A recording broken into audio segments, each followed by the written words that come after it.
Hello and welcome to Did You Know Gaming Extra. In today's video we'll be talking about people who have become addicted to gaming and the internet.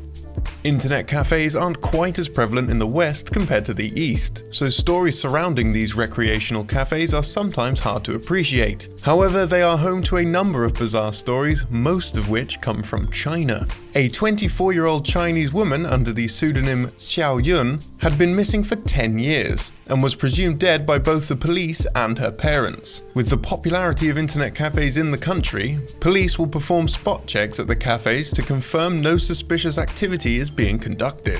After a check in the Kangqiao district of Hangzhou in 2015, police came across a woman using a fake ID. After taking her in for further investigation, it was discovered that she matched the description of a missing person from the nearby Dongyang city. Xiao Yun confessed the details of her identity, claiming that she had been a rebellious teenager who ran away from home following arguments with her father.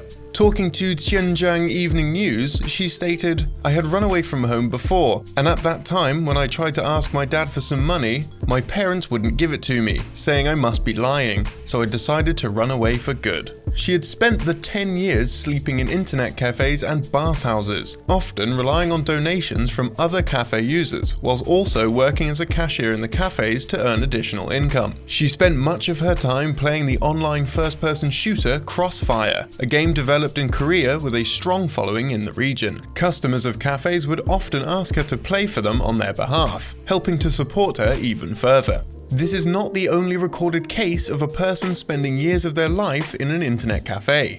The Beijing Times reported on China's growing issues with internet addiction in 2013, covering the story of Li Meng, a young man who spent much of his time in an internet cafe located in Changchun. He only ever left the premises for food or to take a shower. Often, Li Meng would refuse to communicate with other customers, with the cafe owner claiming that he'd been there for so long that most people barely noticed his presence anymore, describing him as straightforward and of little annoyance. After a reporter for the Beijing Times was able to speak to the young man, he revealed that his monthly income was the equivalent to $322, 80 of which went to the cafe each month. Camps designed to help cure those with internet addiction have been created, though there are many reports of violence being used to discipline the patients. In August of 2017, it was reported that a Chinese teenager had died within 48 hours of being admitted to one of those camps. The cause of death is unknown, though the 18-year-old was found with over 20 external and internal injuries.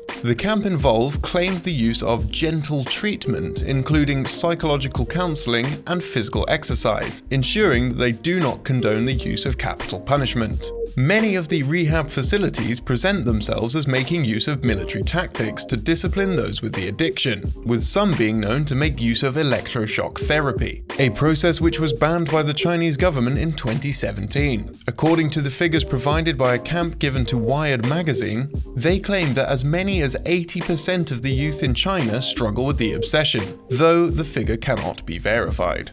And now it's time for this episode's random piece of trivia. Today we're talking about Mario Paint, because I feel like we all need a break after that.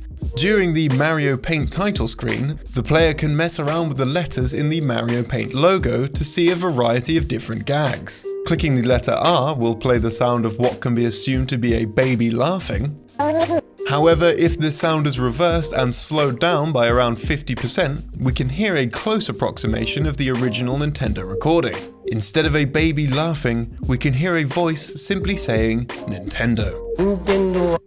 To keep the conversation going, let us know what you thought in the comments below. Hopefully you'll give the video a like, and to keep up with new episodes, possibly subscribe to the channel.